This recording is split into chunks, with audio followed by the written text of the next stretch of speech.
அதாவது எக்கை வச்சு உங்களுக்கு என்னெல்லாம் பண்ணி சாப்பிட்டா பிடிக்கும், அதுவும் எந்த ரெசிபி ரொம்ப ரொம்ப பிடிக்கும் அப்படிங்கிறத மறக்காமல் கமெண்ட் பண்ணுங்கள். எனக்கு வந்து வெறுமனையாக பாயில் பண்ண எக் தான் ரொம்ப ரொம்ப ரொம்ப பிடிக்கும்.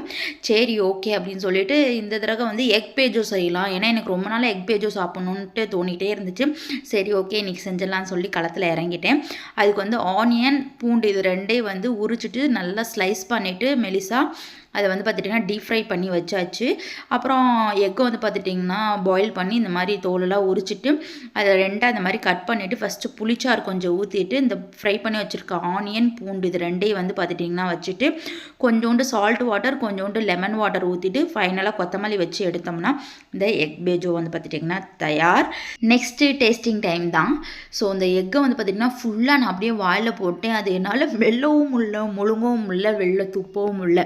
ஏன்னா துப்புனா எக்கு வேஸ்ட்டாக போயிருமே. ஸோ அப்புறம் கஷ்டப்பட்டு மென்று சாப்பிட்டேன். அப்படியே ஒவ்வொரு பைட்டும் அவ்வளோ சூப்பராக இருந்துச்சு.